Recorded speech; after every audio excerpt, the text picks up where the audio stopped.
Madam President, Malaysia thanks the Democratic Republic of the Congo for convening this quarterly open debate.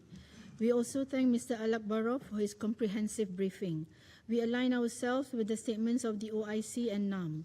Madam President, the situation across the occupied Palestinian territory continues to deteriorate at an alarming pace. In the Gaza Strip, the humanitarian situation remains dire. UNICEF estimates that 1.9 million of Gaza's 2.1 million people remain displaced, many of them repeatedly. Continued hostilities, restrictions on humanitarian access, and severe damage to civilian infrastructure continue to impede the delivery of life-saving assistance. These conditions limit the Palestinians' access to food, safe water, sanitation, shelter, and health care. Israel's aggression extends beyond the Gaza Strip. The situation in the occupied West Bank, including East Jerusalem, is also worsening. Civilians, including children, have been killed not only by Israeli forces but also settlers. Israeli military operations, movement restrictions on Palestinians, demolitions of home and civilian infrastructure, the expansion of illegal Israeli settlement and settler violence in the occupied West Bank continue to drive displacement, isolate communities, and restrict access to essential services and livelihoods. Palestinian children are increasingly being denied safe access to education. Across the occupied West Bank, including East Jerusalem, 84 schools remain under pending demolition or stop work orders, including 54 that are facing full demolition. These violations must end. Israel must uphold its obligations under international law and international humanitarian law, including by protecting Palestinian children, schools, and other civilian infrastructure. These children deserve their right to education and must be protected from harm.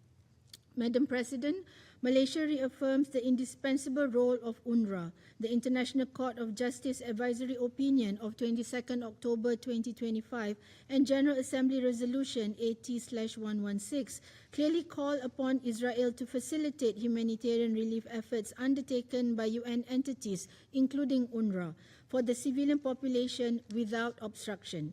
They further call for the protection of all humanitarian and medical personnel and reaffirm the inviolability of United Nations premises and property, as well as the privileges and immunities of its officials. In this connection, Malaysia categorically rejects any attempt to obstruct, delegitimize, or dismantle UNRWA's operations or to undermine its mandate. UNRWA remains an indispensable lifeline for millions of Palestine refugees across the Middle East. Any effort to weaken the agency is legally indefensible and morally unacceptable. Madam President, Malaysia remains steadfast in its support for the inherent and inalienable rights of the Palestinian people, including their right to self-determination, right of return, and the right to statehood.